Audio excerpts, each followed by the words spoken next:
Como agua para chocolate, capítulo 3. Codornices en pétalos de rosas.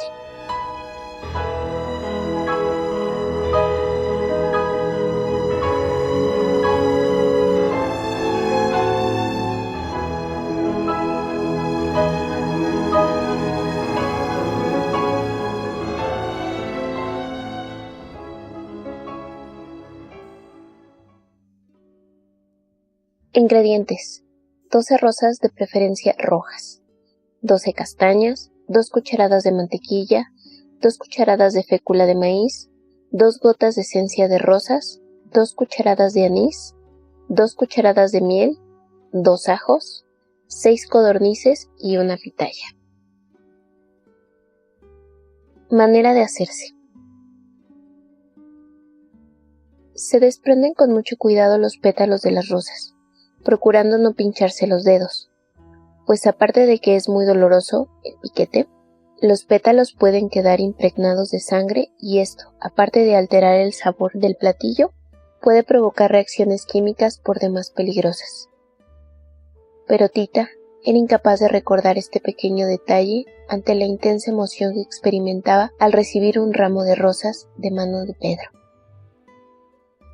Era la primera emoción profunda que sentía desde el día de la boda de su hermana, cuando escuchó la declaración del amor que Pedro sentía por ella y que trataba de ocultar a los ojos de los demás. Mamelena, con esa rapidez y agudeza de pensamiento que tenía, sospechaba lo que podría pasar si Pedro y Tita tenían oportunidad de estar a solas. Por tanto, haciendo gala de asombrosas artes de prestidigitación, hasta ahora se las había ingeniado de maravilla para ocultar al uno de los ojos y el alcance del otro. Pero se le escapó un minúsculo detalle. A la muerte de Nacha, Tita era entre todas las mujeres de la casa la más capacitada para ocupar el puesto vacante de la cocina, y allí escapaban de su riguroso control los sabores, los olores, las texturas y lo que éstas pudieran provocar. Tita era el último eslabón de una cadena de cocineras que desde la época prehispánica se habían transmitido los secretos de la cocina de generación en generación, y estaba considerada como la mejor exponente de este maravilloso arte, el arte culinario. Por tanto, su nombramiento como cocinera oficial del rancho fue muy bien recibido por todo el mundo. Tita aceptó el cargo con agrado, a pesar de la pena que sentía por la ausencia de Nacha. Esta lamentable muerte tenía a Tita en un estado de depresión muy grande. Nacha, al morir, la había dejado muy sola. Era como si hubiera muerto su verdadera madre.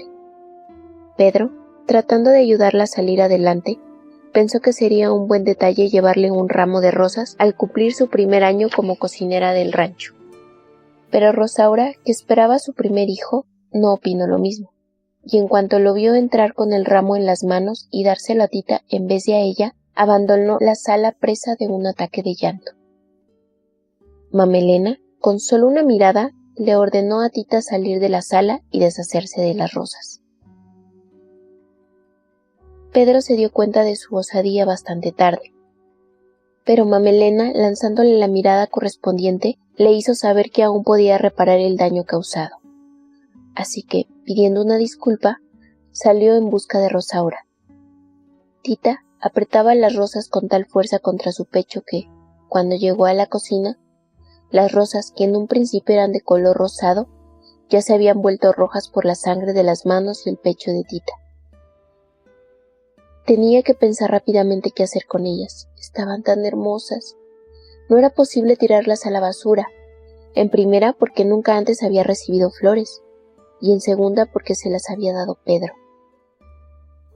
De pronto escuchó claramente la voz de Nacha, dictándole al oído una receta prehispánica donde se utilizaban pétalos de rosa. Tita la tenía olvidada, pues para hacerla se necesitaban faisanes, y en el rancho nunca se habían dedicado a criar este tipo de aves. Lo único que tenía en ese momento eran codornices, así que decidió alterar ligeramente la receta, con tal de utilizar las flores. Sin pensarlo más, salió al patio y se dedicó a perseguir codornices. Después de atrapar a 6 de ellas, las metió a la cocina y se dispuso a matarlas, lo cual no era nada fácil, después de haberlas cuidado y alimentado por tanto tiempo.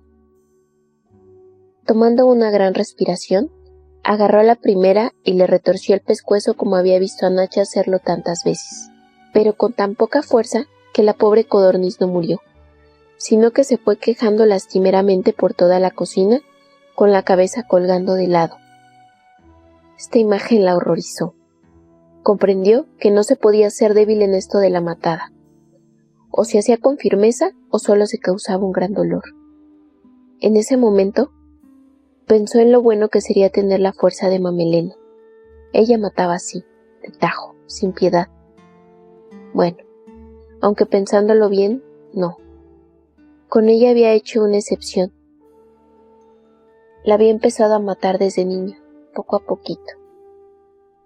La boda de Pedro con Rosaura la había dejado como a la codorniz, con la cabeza y el alma fracturada, y antes de permitir que la codorniz sintiera los mismos dolores que ella, en un acto de piedad, con gran decisión, rápidamente la ultimó.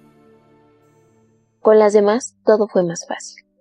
Solo trataba de imaginar que cada una de las codornices tenía atorado un huevo tibio en el buche, y que ella piadosamente las liberaba de ese martirio dándoles un buen torsón.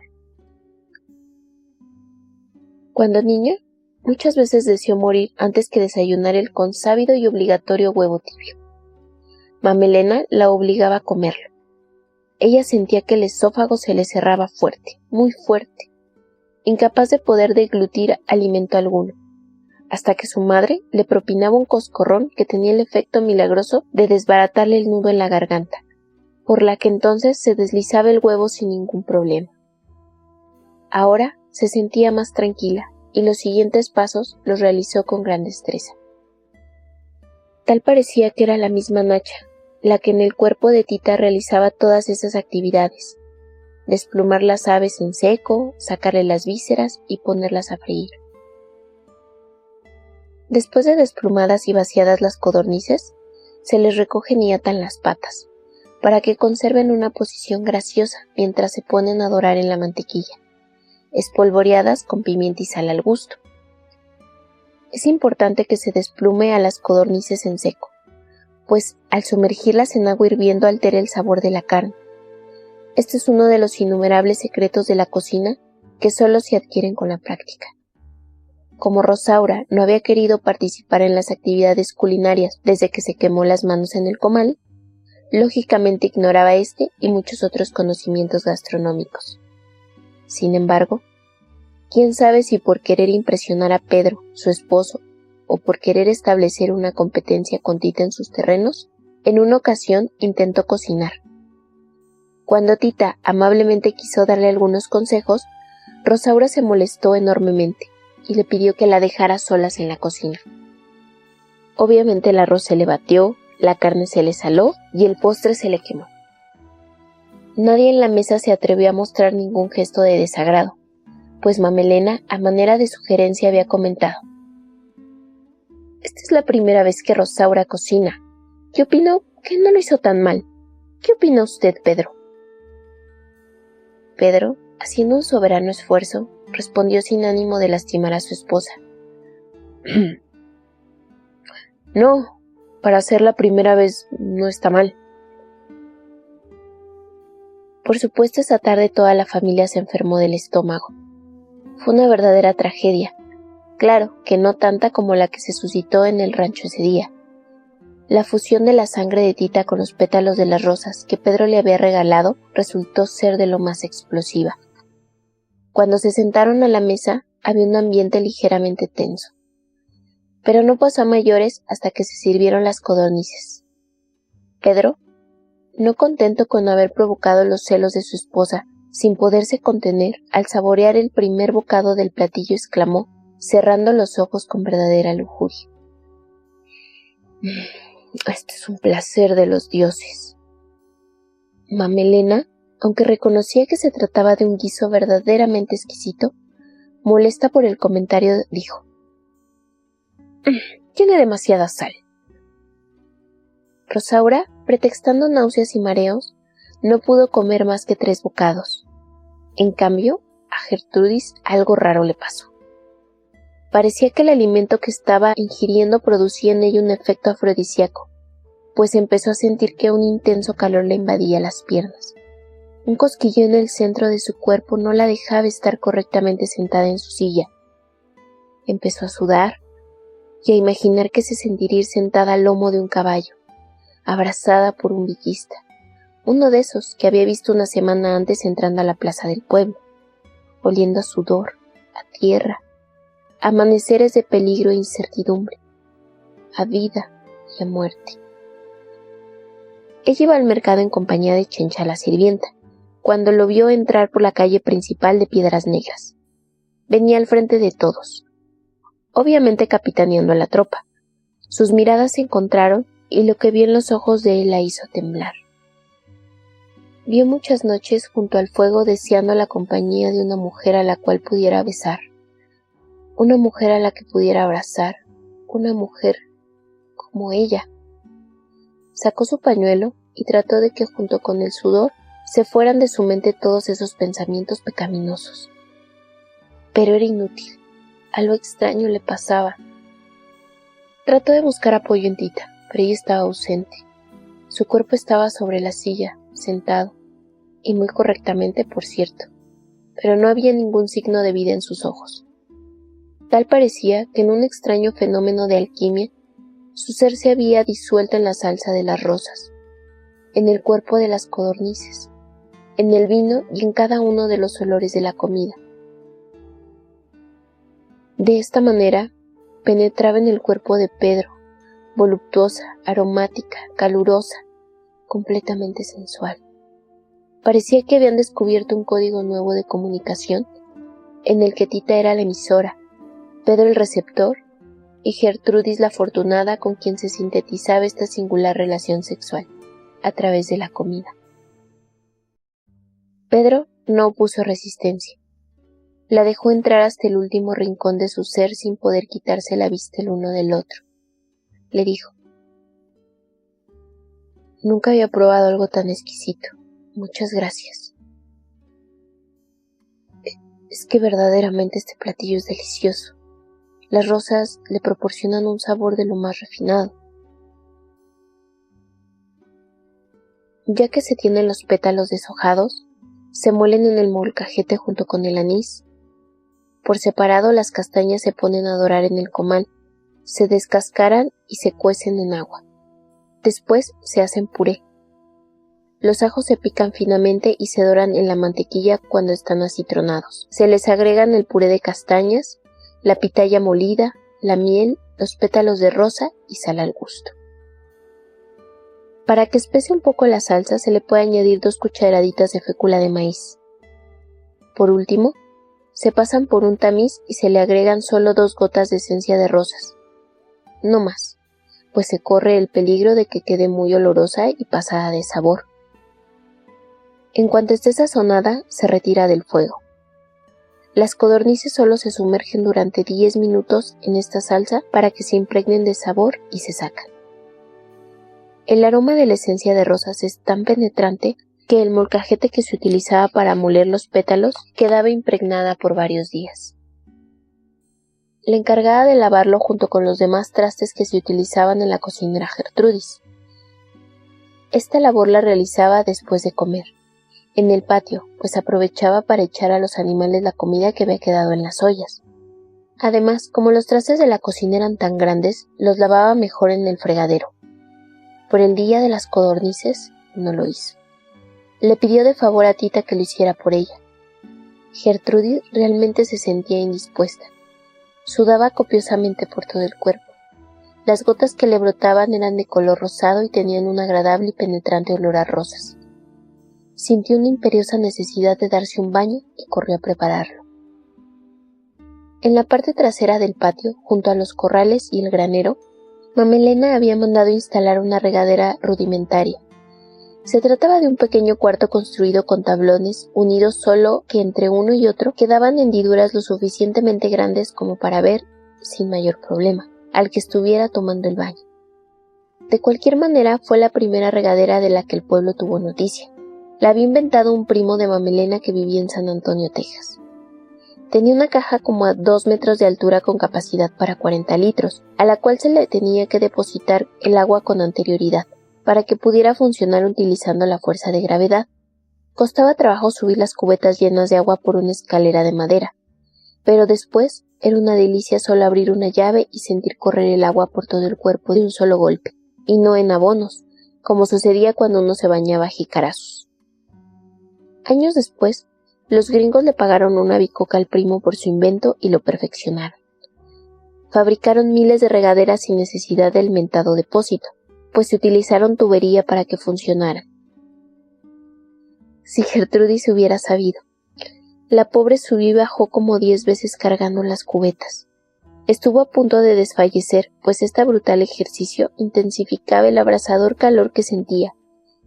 Lo único que la animaba era la ilusión del refrescante baño que le esperaba.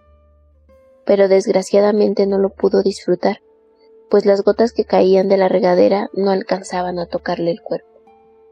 Se evaporaban antes de rozarla siquiera. El calor que despedía su cuerpo era tan intenso que las maderas empezaron a tronar y arder. Ante el pánico de morir abrasada por las llamas, salió corriendo del cuartucho, así como estaba, completamente desnuda. Para entonces, el olor a rosas que su cuerpo despedía había llegado muy lejos, hasta las afueras del pueblo, en donde revolucionarios y federales libraban una cruel batalla. Entre ellos, sobresalía por su valor el villista ese, el que había entrado una semana antes a Piedras Negras y se había cruzado con ella en la plaza. Una nube rosada llegó hasta él, lo envolvió y provocó que saliera todo galope hacia el rancho de Mamelena. Juan, que así se llamaba el sujeto, abandonó el campo de batalla dejando atrás a un enemigo a medio morir, sin saber para qué. Una fuerza superior controlaba sus actos. Lo movía una poderosa necesidad de llegar lo más pronto posible al encuentro de algo desconocido en un lugar indefinido. No le fue difícil dar. Lo guiaba el olor del cuerpo de Gertrudis. Llegó justo a tiempo para descubrirla corriendo en medio del campo. Entonces supo para qué había llegado hasta allí. Esta mujer necesitaba imperiosamente de un hombre y le apagara el fuego abrasador que nacía en sus entrañas.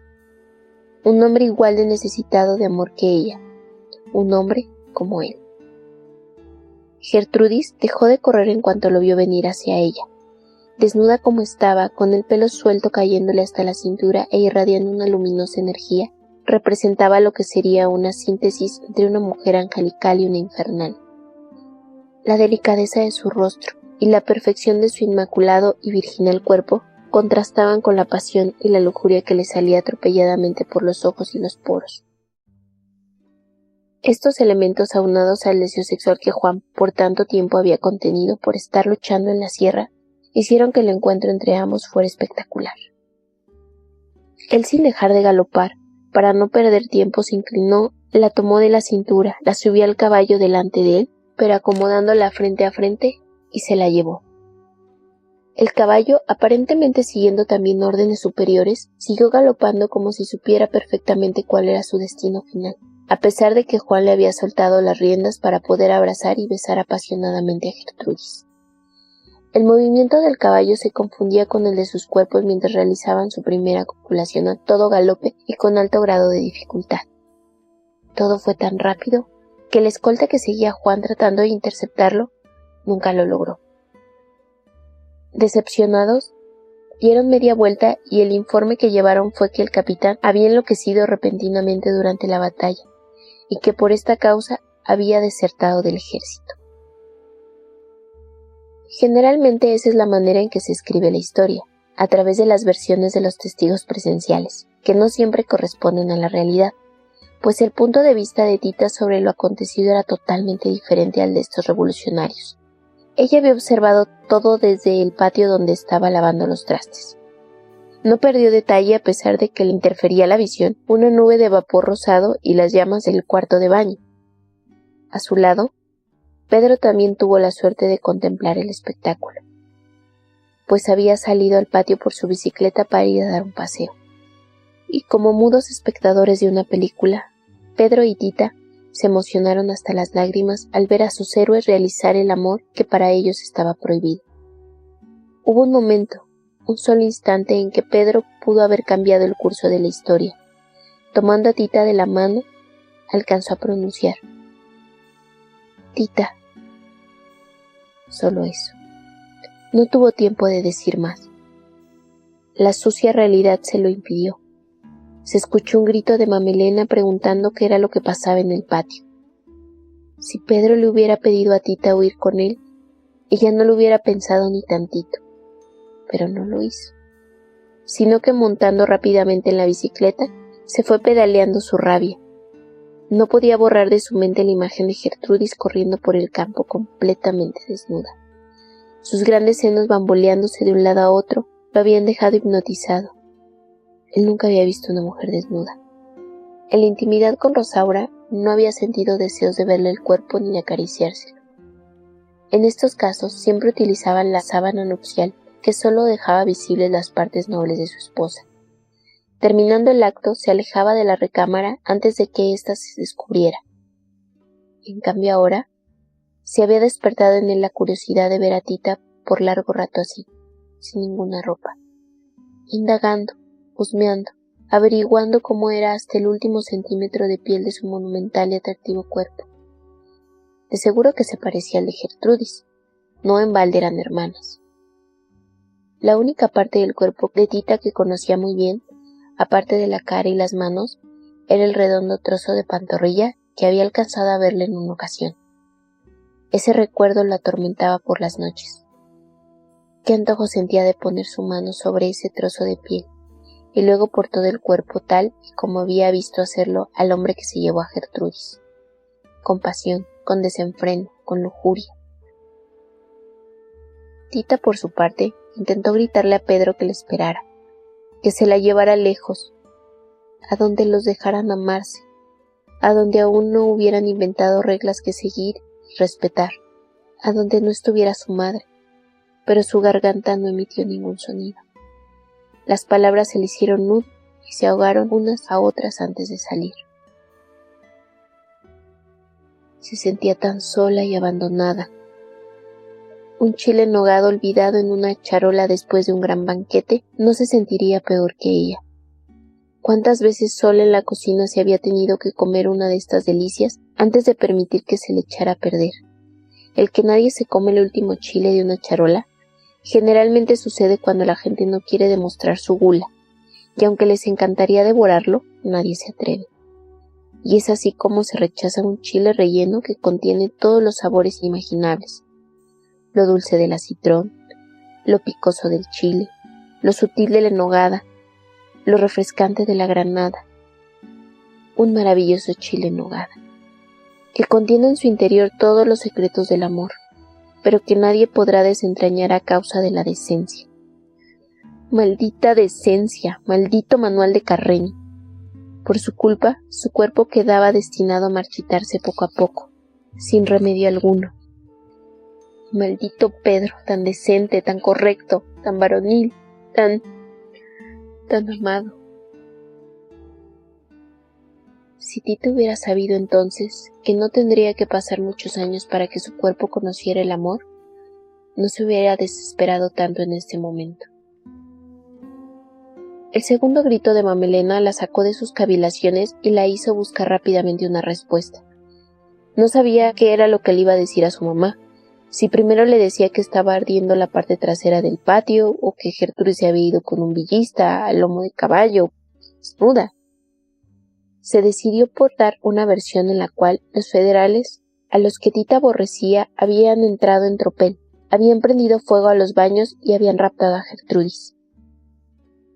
Mamelena se creyó toda la historia y enfermó de la pena, pero estuvo a punto de morir cuando se enteró una semana después por boca del padre Ignacio, el párroco del pueblo, que quién sabe cómo se enteró, que Gertrudis estaba trabajando en un burdel en la frontera. Prohibió volver a mencionar el nombre de su hija y mandó a quemar sus fotos y su acta de nacimiento. Sin embargo, ni el fuego ni el pasado de los años han podido borrar el penetrante olor a rosas que despide el lugar donde antes estuvo la regadera, y que ahora es el estacionamiento de un edificio de departamentos. Tampoco pudieron borrar de la mente de Pedro y Tita las imágenes que observaron y que los marcaron para siempre. Desde ese día, las codornices en pétalos de rosa se convirtieron en un mudo recuerdo de esta experiencia fascinante. Tita lo preparaba cada año como ofrenda a la libertad que su hermano había alcanzado y ponía especial esmero en la decoración de las codornices. Estas se ponen en un platón. Se les vacía la salsa encima y se decora con una rosa completa en el centro y pétalos a los lados. O se puede servir de una vez en un plato individual en lugar de utilizar el platón. Tita así lo prefería, pues de esta manera no corría el riesgo de que a la hora de servir la codorniz se perdiera el equilibrio del decorado. Precisamente así lo especificó en el libro de cocina que empezó a escribir esa misma noche. Después de tejer un buen tramo de su colcha, como diariamente lo hacía, mientras la tejía, en su cabeza daban vueltas y vueltas las imágenes de Gertrudis corriendo por el campo, junto con otras que ella imaginaba sobre lo que habría pasado más tarde, cuando se le perdió de vista a su hermano. Claro, que su imaginación era en este aspecto bastante limitada por su falta de experiencia. Tenía curiosidad de saber si ya tendría algo de ropa encima o si seguiría así, de desabrigada. Le preocupaba que pudiera sentir frío, al igual que ella, pero llegó a la conclusión de que no. Lo más probable era que estaría cerca del fuego en los brazos de su hombre, y eso definitivamente debería dar calor. De pronto, una idea que cruzó por su mente la hizo levantarse a mirar al cielo estrellado. Ella conocía en carne propia lo poderoso que puede ser el fuego de una mirada. Es capaz de encender el mismo sol. Tomando esto en consideración, ¿qué pasaría si Gertrudis miraba una estrella? De seguro que el calor de su cuerpo inflamado por el amor viajaría con la mirada a través del espacio infinito sin perder su energía, hasta depositarse en el lucero de su atención. Estos grandes astros han sobrevivido millones de años, gracias a que se cuidan mucho de no absorber los rayos ardientes que los amantes de todo el mundo les lanzan noche tras noche. De hacerlo, se generaría tanto calor en su interior que estallarían en 1000 pedazos, por lo que al recibir una mirada, la rechazan de inmediato, reflejándola hacia la tierra como en un juego de espejos. Es por eso que brillan tanto en las noches. Y es por eso que a Tita le entró la esperanza de que si ella pudiera descubrir entre todas las estrellas del firmamento cuál era la que su hermana veía en ese momento, recibiría por reflejo un poco del calor que a ella le sobraba. Bueno, esa era su ilusión. Pero por más que observó una a una todas las estrellas del cielo, no sintió absolutamente nada de calor, sino más bien todo lo contrario. Estremecida regresó a su cama plenamente convencida de que Gertrudis dormía plácidamente con los ojos bien cerrados, y que por eso no funciona el experimento. Se cubrió entonces con su colcha, que ya para entonces se doblaba en 3. Revisó la receta que había escrito para ver si no se olvidaba apuntar algo y añadió: «Hoy que comimos este platillo, huyó de la casa Gertrudis».